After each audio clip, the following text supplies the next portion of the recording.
Skateboard ASMR channel.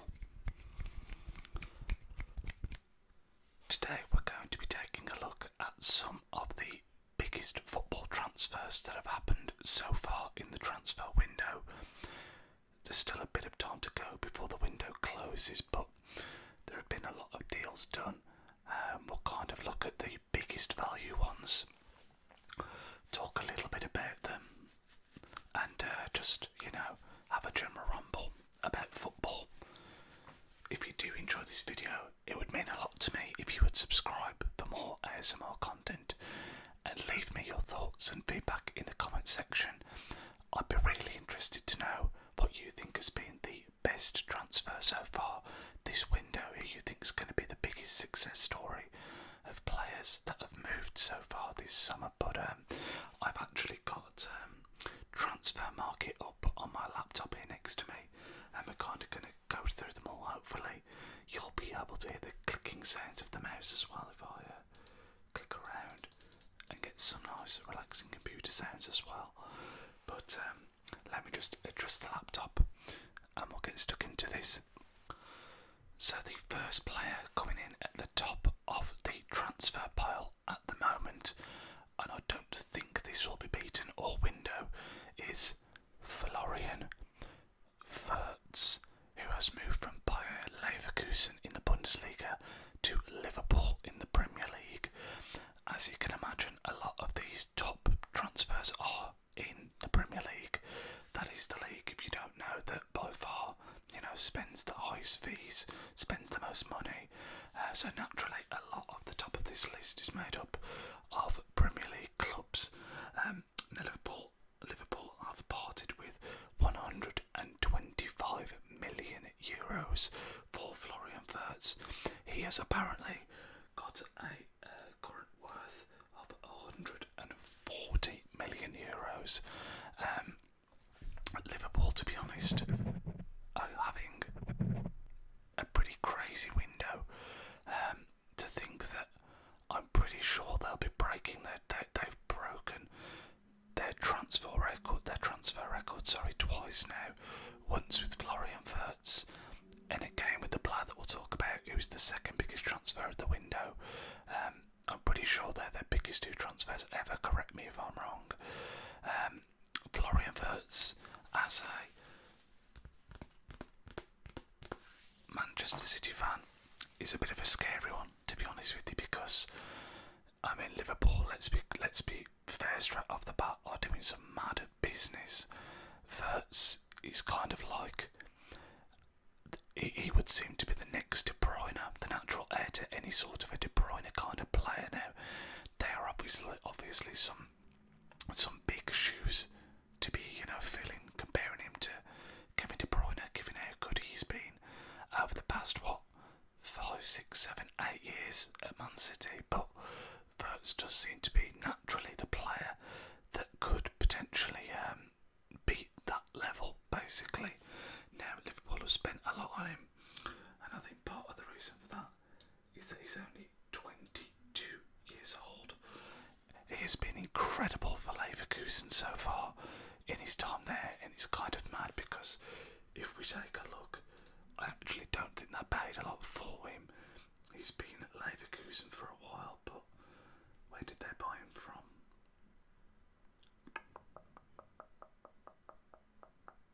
Yeah, here we go. So they bought him for €200,000. So that is some pretty insane profit. He's been there for a while, to be fair, and he's always been a good player for them as far as I know. I'm not someone that watches the Bundesliga regularly, so I can't comment too much on him, but the bits that I have seen in the Champions League and with him for Germany, he looks pretty special. So yeah, I'm sure Liverpool are very, very excited to be getting him on board. The next player is Hugo Ekitike. Ekitike seems like a bit of an ASMR name, doesn't it? Ekitike. Now, Hugo Ekitike is another player that's been brought to Liverpool from the Bundesliga. This time, though, from Frankfurt, and for a pretty insane, if I may so myself, 95 million euros.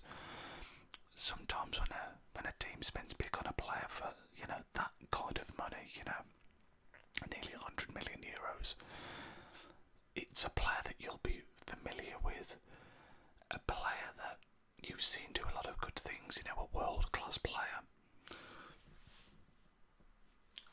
Excuse me. But Ekatike, I'm actually very unfamiliar with his game. I mean, again, he's young. They're clearly trying to refresh the squad with some young players.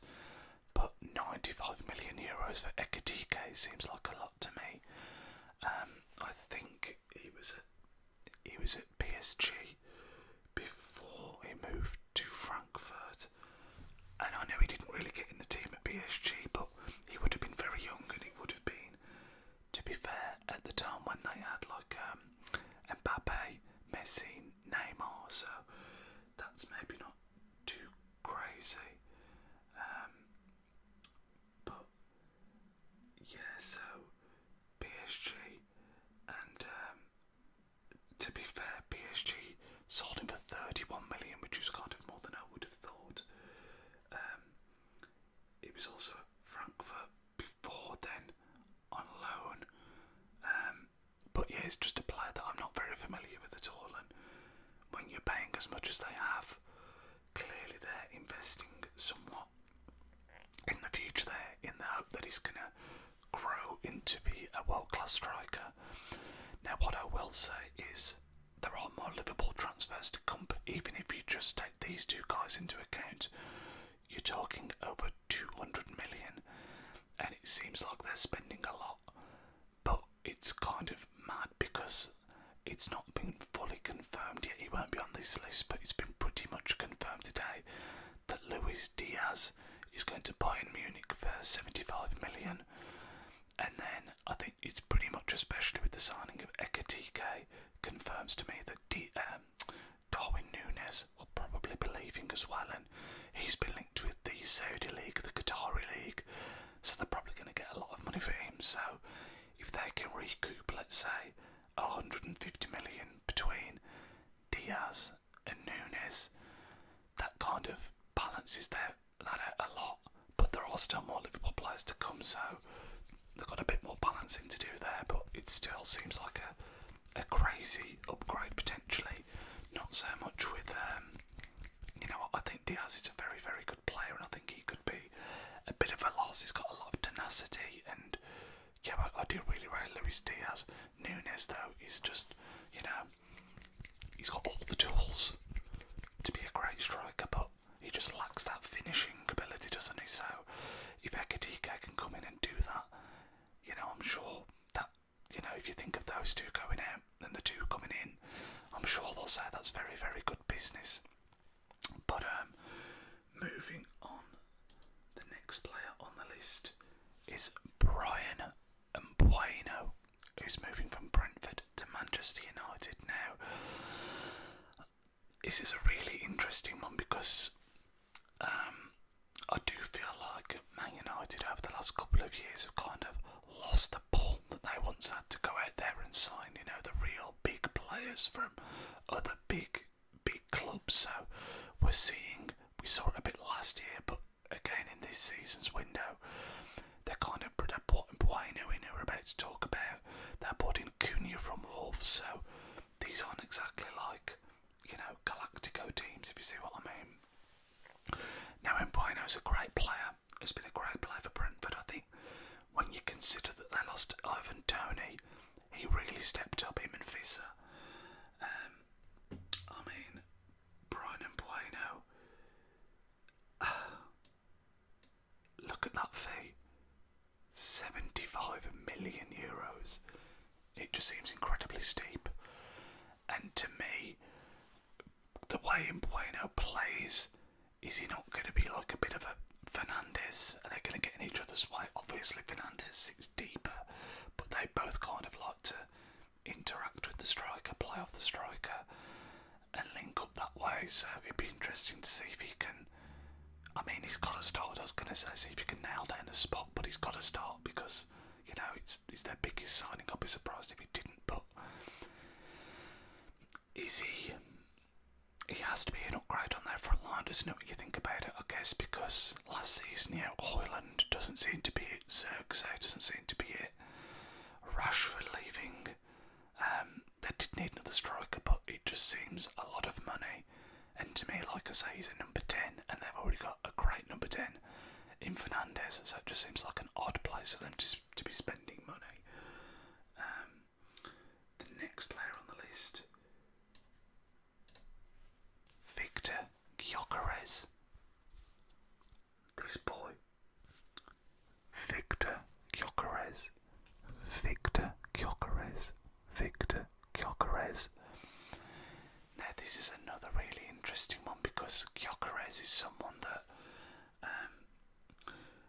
you know, when we talk about the players that we spoke about, just this doesn't seem like big money now, but over 60 million euros on Gyökeres, Arsenal have spent for a striker from the Portuguese league, who, don't get me wrong, has been tearing up the Portuguese league, but is still a little bit unproven, and that's coming from a Man City fan. The guy scored a hat-trick against us in the Champions League last season, if I remember correctly. Now, what's interesting about this is that if you're an Arsenal fan, you have been wanting a striker for the past, I mean, since Aubameyang and Lacazette left. It's been a while. They've needed a striker desperately for a while. So, I think even if Gyökeres doesn't hit the ground running, I still think it's a good signing for them because it's a gap that just so desperately needs to be filled. I mean, they've obviously got Kai Havertz, who's played there a bit. In fact, he's played there a lot. They even had Mikel Merino playing there last season a lot. So, unquestionably, they need a striker, and they've gone out and got one, and one that's a pretty exciting one as well because he could be amazing. I think he's going to get somewhere between 10 and 15 goals next season, probably closer to 15. I don't think he'll be getting 20, but you know, even if he only, I say only, if he was to go out and get 15 goals next season in the Premier League, I think that would be a success. So, be really interesting to see how he gets on. Obviously, if you don't know, he has played in England before. I think it was Coventry City he played for in the Championship, and he was okay there as well, to be fair. So, obviously a bit different to be playing in the, I say he did okay, I actually think he did really well. I'm probably underselling that a bit, but yeah, it's still obviously a big difference playing for Coventry compared to playing for Arsenal. So, it'd be really interesting to see how he does, Victor Gyökeres. But again, it's a gap at Arsenal 100% needed filling. So, a good signing in my opinion. It's really interesting actually because we've had obviously Arsenal signing Gyökeres, Liverpool signing Ekitike, and yet Isaac looks like he's going to be leaving Newcastle. So, will he go to Liverpool as well? That would be an absolutely insane window. Will he end up just moving abroad to like the Saudi League? That would be a big shame in my opinion because Isaac is a pretty he's a world-class striker in my eyes. So, yeah. Looking at some of the other ones we've got here, Trent Alexander-Arnold leaving Liverpool, going to Real Madrid, 10 million. He's really high up on the list there because of the fact of his values, you know, high. They only paid 10 million to get him early for the Club World Cup, which seemed crazy to me, but you know, a great player. His defence has always been questionable, but his output going forward and his set pieces are exceptional. So you think of Real Madrid, Carvajal obviously getting on in years. It's a great signing for them. I think he'll do really well there. Cunha, we kind of touched upon a little bit. Again, it's a lot of money they've paid, and again, Bueno, Cunha, Bruno Fernandes, all very similar in the way that they operate. Again, I said it with Bueno, Fernandes more from midfield, but Cunha and Bueno, two players that are not all-out number 9s in my eyes. So it'd be interesting to see how they work that all Supermendi, who I don't know a lot about, but another Arsenal signing there, definitely strengthening. Obviously Arsenal are a team that have kind of been close but not really won anything over the last couple of years, so they're trying to make that step. Let me just adjust the angle of my laptop 1 second. Sorry about that, we're just getting a little bit of glare on the laptop, so I wanted to just move the angle. What else is jumping out to me here? Retegui. I don't know a lot about him, but I know he's a player that did very well in the Italian league, and it's always a shame to see a player. I mean, you know, he's in his prime years. He shouldn't be. I mean, I say he shouldn't be. You know, he's going out there to earn the money. We know why he's doing it, but it just seems a bit of a shame for a player to be going to the leagues like the Saudi League, the Qatar League, when they're, you know, in their prime. You can kind of see a bit of that here with John Duran, who I think is a bit further down the list. Excuse me. Yeah, John Duran, a player that obviously left from Aston Villa last season, went to the, was it Saudi? I think it was the Saudi League, not the Qatar League, and just has now immediately left and gone to, we might see it in a second, but he's moved back into like a, I want to say it's Fenerbahce, so not quite a top European league, but you know, coming back to Europe. I think a lot of players go out there and just struggle to settle with the culture, seemingly. But what else do we have on here that's jumping out to me? Kudus is an interesting one to Tottenham. Pedro to Chelsea. I mean, Chelsea are just going crazy, as they always seem to do. I'm also just going to move the microphone over a little bit because I'm finding myself turning a lot to look at the screen, and don't want to. That might be better. Don't want the mic to not pick me up. Estevao, Anthony Elanga as well, another player that had a great season for Forest. I think going to Newcastle is a logical move for him. I think he'll go straight into their team and be a good signing. Estevao, you know, standard Brazilian FM style wonder kid. Everyone talking up how good he looks, but again, I know not a lot about him. Tijani Reinders is an interesting one. Had a great season for Milan last season in the Serie A. A good age, 24. I think there's a lot of players that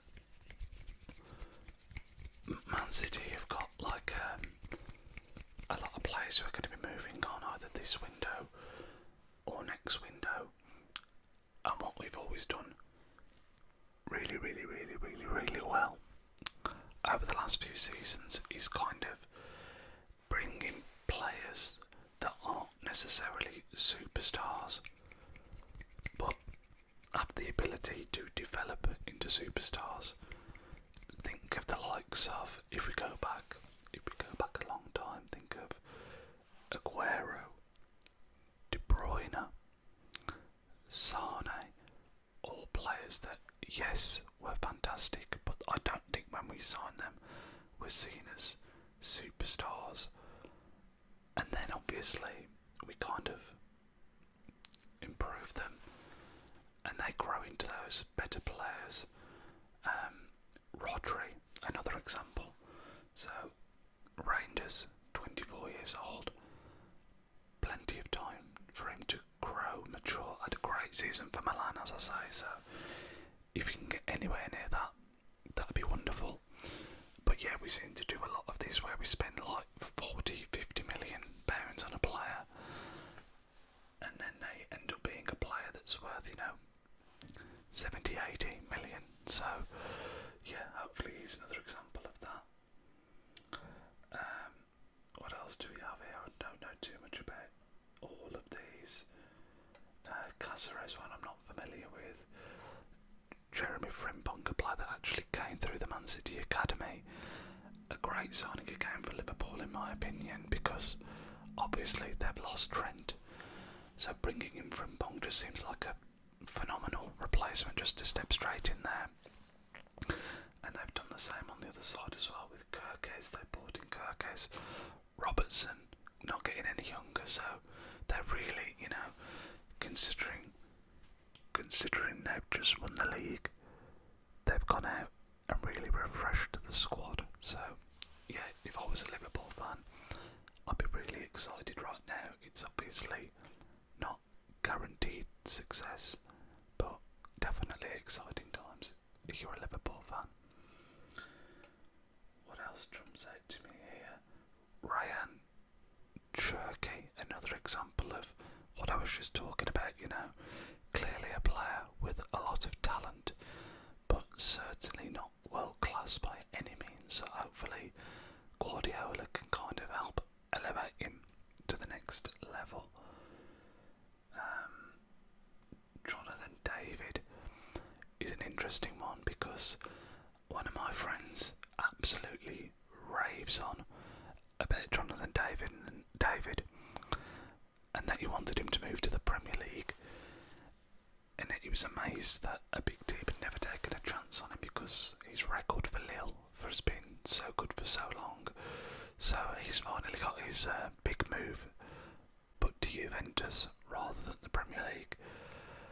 By the way, I mean, it's kind of known, but look how many of these big transfers to the Premier League. It's a known thing, of course, but it's still crazy. It blows my mind that even the bigger teams in the likes of Spanish League, the Italian League, and the German League are often outspent by like the middling teams in the Premier League. Who else have we got? I think what I want to do is go through this first page and maybe one more page, just highlighting a few more, and that'll be the video. But yeah, Jonathan David, definitely an interesting one. Nordi Madueke is another very interesting one, actually, because I don't know what Arsenal fans will say. Sorry, I don't know what Chelsea fans would say now, but Madueke, for me, was probably their best winger last season. Now, who else plays out wide for Chelsea? Let's think. I mean, Palmer kind of drifts out wide a little bit, but he's more central. You've obviously got Jadon Sancho. I guess they put in a couple of others. The Brazilian guy that I mentioned, just not knowing a lot about, I think he's a winger. But yeah, Madueke, I would have said, was one of their better wingers. I mean, if not the best, certainly one of the better ones. I'm not saying he was incredible, but I thought he was pretty solid. So I think that's a decent signing for Arsenal, in truth. I mean, it's not cheap what they paid for him, over 50 million euros here, it says. But when you think of Arsenal and where they've struggled, I think it's when they've had injuries at the top end of the pitch and they've had to rotate the squad. That's when they've really struggled. And now you think about it, they've got Bukayo Saka. What? That's not his name. That's a player that used to play for Wolves and Crystal Palace. Bukayo. Oh my god, why can't I say his name? Bukayo Saka. Third time's the charm. Bukayo Saka. Bukayo Saka is one winger. Gabriel Martinelli is a second winger on the other side. They have Ethan Nwaneri, who looks like obviously a very promising young player that plays out wide. I'm pretty sure that Trossard is leaving, so to then get Madueke in, to rotate between those four, I think is pretty solid. Would Madueke be an upgrade on Trossard? That's an interesting question. I'd actually say they're pretty similar, but Madueke is younger and I would argue has a little bit more potential. I think maybe Trossard's better in the final third when it comes to actually putting the ball in the net, whereas Madueke is a bit more raw and can take on a man. But yeah, interesting thought. Trossard or Madueke? Who would you rather have? John Clare Debo at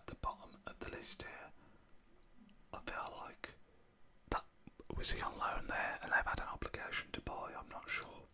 I feel like he was there last season. I could be wrong. But if we go to the top here of page 2, Liam Delap to Chelsea.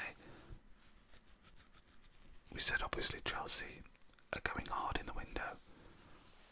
They always do. Delap seems like a no-brainer signing really, because similar to Arsenal, they needed another striker. I think Nicholas Jackson's okay. I don't think he's a striker that's ever going to win you the league. I don't think Delap is a striker that's ever going to win you the league right now. But I think they could spur each other on if Jackson doesn't leave this is, and kind of improve each other. And I think at some point one of them could be good enough to win you the league, because they're obviously both quite young. I think Jackson's young. Obviously Delap, you can see here, is 22, so lots of time to grow. Did really well for Ipswich, who obviously struggled a lot last season, so that's a decent signing. Ryan Aït-Nouri is one that I'm very, very, very excited about for Man City actually, because he seemed like a very obvious Man City signing for the last 3 years, I would say, where we haven't had a natural left back for so long. We had Cancelo playing there at one point. Bernardo Silva is filled in there at times, which is insane. Last season we had I'm blanking on the guy's name. It's not Rico Lewis, it's the other academy kid. I should be ashamed of myself that I can't remember his name right now. Am I going to have to look this up? No, come on, we can do this. Stick with me, guys. It's Nico O'Reilly. There we go, we got there. Nico O'Reilly was playing there a lot last season, and I think he did okay, but he did also get exposed a little bit, so he's super young. I still think, it surprised me, Aït-Nouri, 24, it feels like he's been around for ages at Wolves, and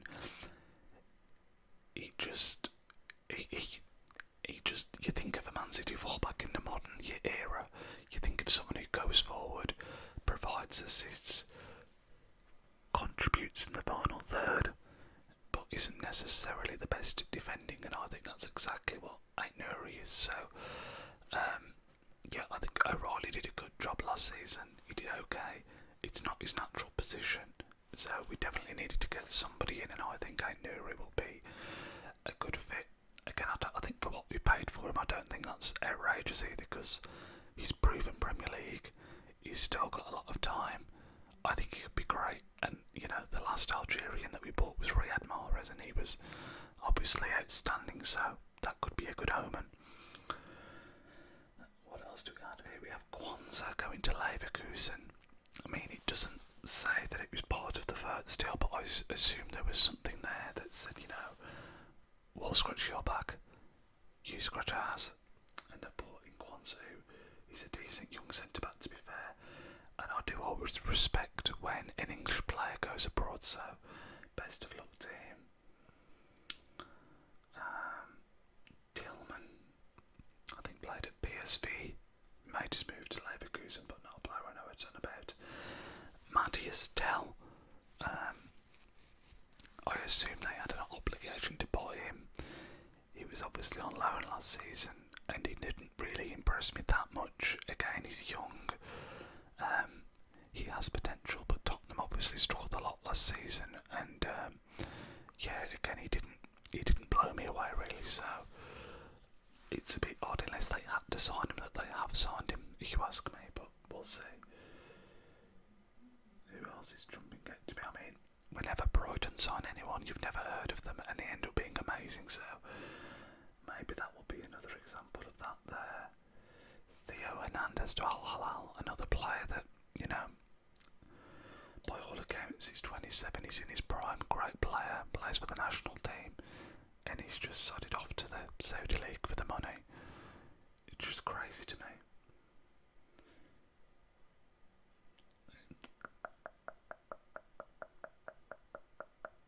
There's Trontaran, by the way. I was skimming past him, we kind of mentioned him earlier, and it was was Fenerbahce, so I think I said that correctly. Did I say Fenerbahce or did I say Galatasaray? I'm pretty sure I said Fenerbahce. Who else do we have here? This is the point now where we're seeing a few that are kind of in the other European leagues where I'm not quite as familiar. We've got this guy here who's gone to Sunderland, who obviously just got promoted to the Premier League. Not someone I'm familiar with. Where did he come from? Strasbourg. Interesting. These are the kind of players that I think when you're in a position like forgive the car sounds, like a Sunderland, you're always going to have to take a punt on these kind of players that could be amazing or could be average or below average, so he's going to be one of those. Job Bellingham going to Dortmund's an interesting one, isn't it? Kind of following in his brother's footsteps. It's a funny one because I didn't think he showed the same amount of potential as his brother, but then you forget how young he is, and he does also look like a real player, so obviously some good genes in the Bellingham family. A couple others here that are outside of the top leagues. Any that are jumping out to me? Another Arsenal signing here that I'm not super familiar with, Mosquera, a centre half. Very, very young. You know, for what they've paid for him, he's obviously going to be one that's got potential. When you think of their centre backs at the moment, Saliba and Gabriel, he's certainly not going to be walking into the team, but you know, could be an investment for the future. And then the last one on the last page here is Jonathan Tah, a prime example of Bayern Munich doing what Bayern Munich do. I mean, so often they'll just take kind of the players from the other teams in Germany and build almost like a Bundesliga super squad. But what's crazy is Jonathan Tah has left Leverkusen. That's one. Florian Wirtz has left Leverkusen. That's two. Jeremy Frimpong has left Leverkusen.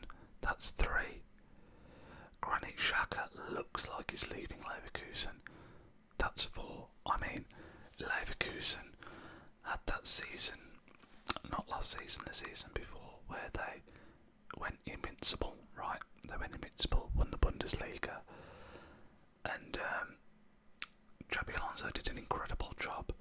They didn't quite live up to the levels of that last season, and now all the players and the manager have left, so it really just felt like the end of an era there. But yeah, as I said, that's going to call it, guys. Just wanted to kind of do the higher value ones. Did the first couple of pages on transfer market. I'd love to know what you thought or what you think is the best transfer. What team do you support, and who are you excited to see next season?